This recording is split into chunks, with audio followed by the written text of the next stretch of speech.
പ്രവാസികളുടെ രണ്ടാം നാടാണ് ഗൾഫ് രാഷ്ട്രങ്ങൾ.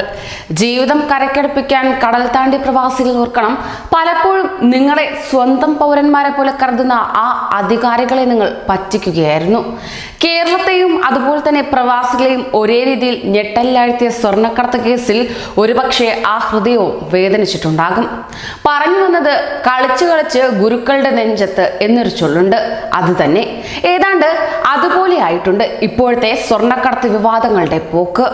അതത് രാജ്യങ്ങളിലെ നിയമവ്യവസ്ഥകളോട് ചേർന്ന് നിന്നുകൊണ്ട് തന്നെ പുതിയൊരു ജീവിതം പടുത്തുയർത്തിയ ലക്ഷക്കണക്കിന് പ്രവാസികളുണ്ട് നമുക്കിടയിൽ. അതിൽ പരാജയപ്പെട്ടു പോയവരും ഉണ്ടാകുന്നതാണ്. എന്നിരുന്നാൽ തന്നെയും ഗൾഫ് നാടുകൾ എന്നും മലയാളികളുടെ സ്വപ്ന ഭൂമി കൂടിയാണ്. കേരളത്തിന്റെ മുഖഛായ തന്നെ മാറ്റുന്നതിൽ പ്രധാന പങ്കുവഹിച്ചത് പ്രവാസികൾ തന്നെയായിരുന്നു. അതിന് കാരണമായത് നമ്മുടെ ഗൾഫ് രാഷ്ട്രങ്ങളും.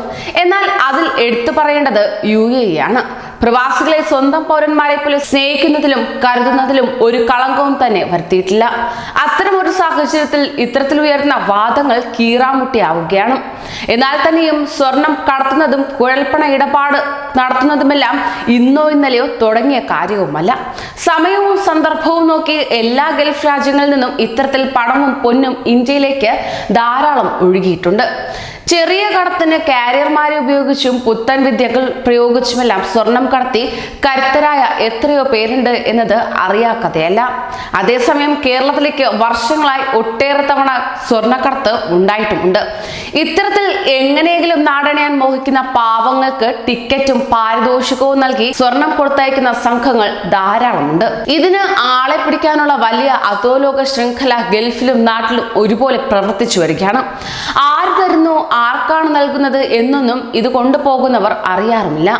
ലക്ഷ്യസ്ഥാനത്തെത്തുമ്പോൾ ചില അടയാളങ്ങളിലൂടെ കണ്ടെത്തുന്നവർക്ക് ഇത് കൈമാറുന്നതോടെ അയാളുടെ ജോലിയും കഴിഞ്ഞു. എന്നാൽ വൻകിട കടത്ത് ഇതിൽ നിന്നെല്ലാം വ്യത്യസ്തമാണ്. ചില ഉദ്യോഗസ്ഥരുടെ കൂടി സമ്മതത്തോടെയാണ് ഇത്തരം കടത്തുകൾ. കണ്ടെയ്നറുകൾ വഴി പോലും സ്വർണം കടത്തുന്നവരുണ്ട് എന്നതും നിഷേധിക്കാനാവാത്ത സത്യമാണ്. എന്നാൽ അതിനെയെല്ലാം മറികടക്കുന്നതാണ് നയതന്ത്ര കാര്യാലയത്തിലേക്കുള്ള കാർഗോ എന്ന പേരിലുള്ള പുതിയ കടത്ത്. ഇതിനകം 150 കിലോ സ്വർണമെങ്കിലും ഇത്തരത്തിൽ കടത്തിയിട്ടുണ്ടാവുമെന്നാണ് സംശയിക്കുന്നത് പോലും. ഇതിന് പിന്നിൽ ആര്, ഈ പണം എന്തിനു ഉപയോഗിക്കുന്നു എന്നിങ്ങനെ വലിയ ഗൗരവമേറിയ ചോദ്യങ്ങൾക്കാണ് ഇപ്പോഴത്തെ അന്വേഷണ സംഘം ഉത്തരം കണ്ടെത്തേണ്ടിയിരിക്കുന്നത്. കൂടുതൽ പ്രവാസി വാർത്തകൾക്കായി ഈ ചാനൽ സബ്സ്ക്രൈബ് ചെയ്യൂ.